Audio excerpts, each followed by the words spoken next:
pessoal, e se eu te dissesse que você está sendo caçado todos os dias e ainda chama isso de rotina?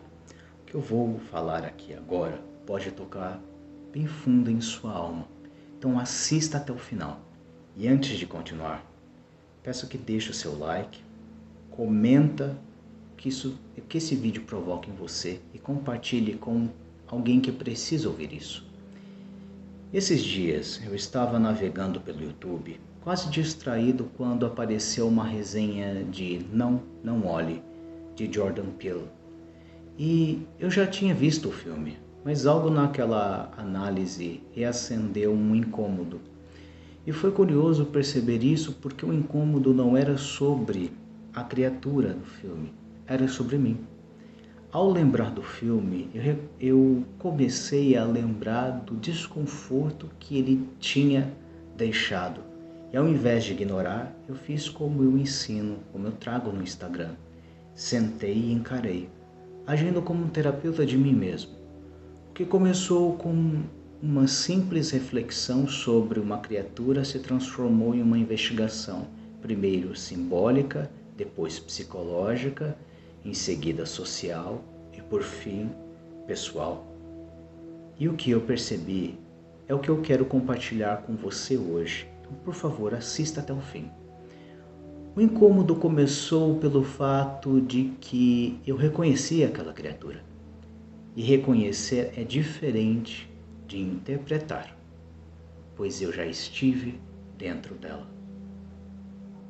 E quando eu digo isso, não estou falando de fantasia, estou falando de estrutura.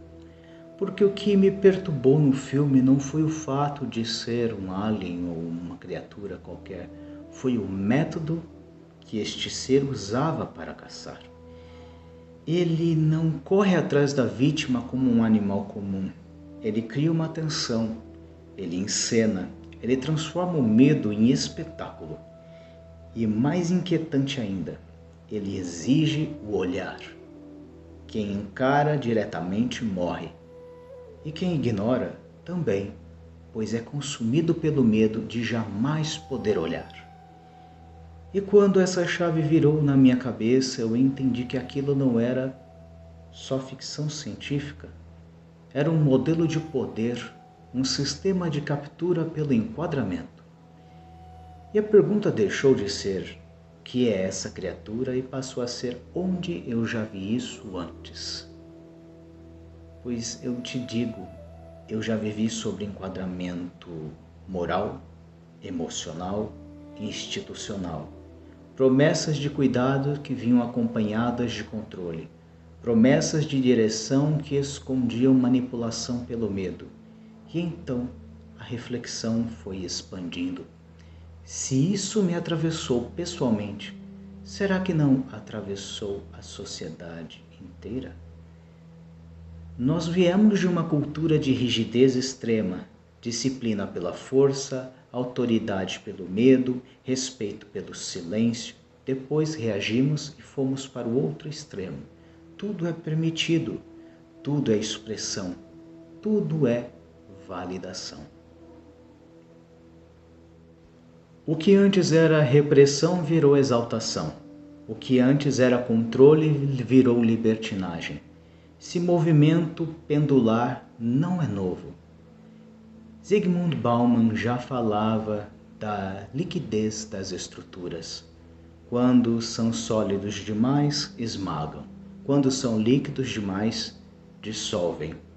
E o indivíduo fica no meio, fragmentado, sem eixo, sem centro.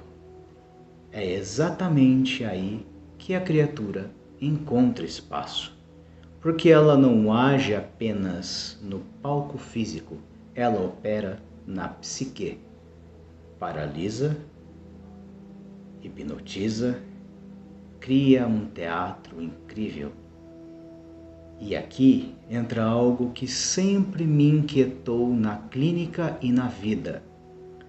O poder mais eficiente não é o que força, é o que se internaliza.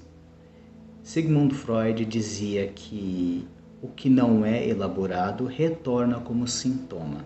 Carl Jung ampliou. O que não é integrado como sombra passa a nos governar.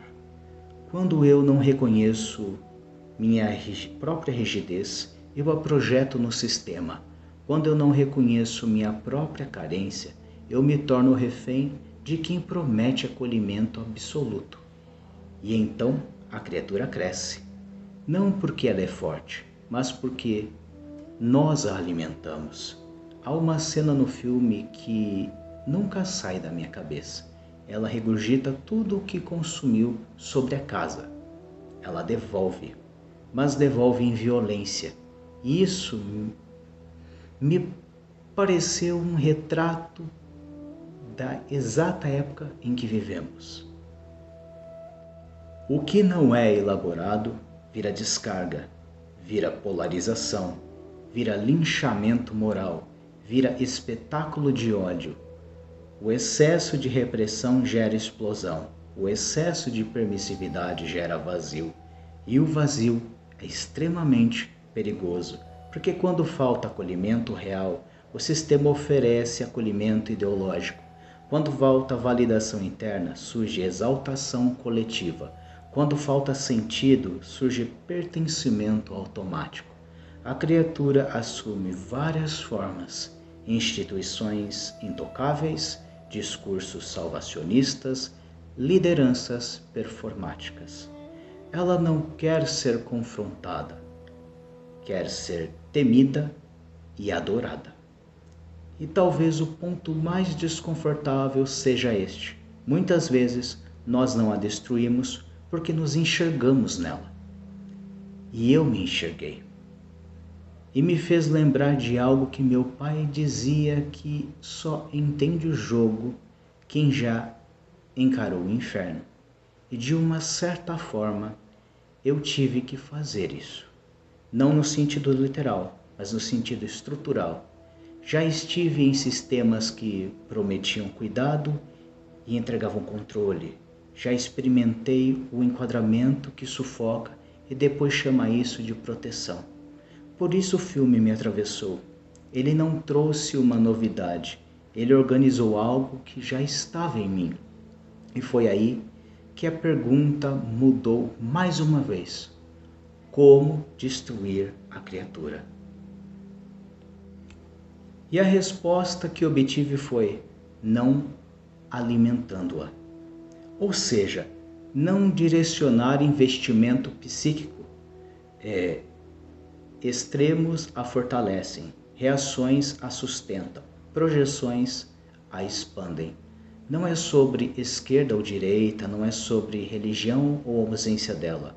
É sobre centramento, resiliência, com firmeza, liberdade com responsabilidade, acolhimento sem permissividade.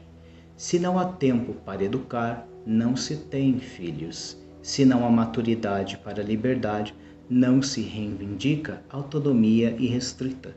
Desejo sem limite cria monstros. E talvez o verdadeiro governo que precisamos restaurar não seja o externo, seja o interno. Talvez não olhe nunca tenha sido sobre alienígenas. Talvez seja sobre aquilo que nos governa enquanto fingimos não ver. A criatura não está só no céu, está nas instituições, nas ideologias, nos discursos e nas sombras que evitamos integrar. Olhar para cima pode matar, porém ignorar pode destruir lentamente e lhe corromper também.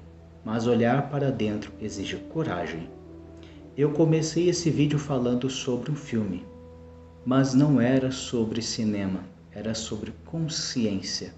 Porque no fundo, a pergunta nunca foi: o que é a criatura?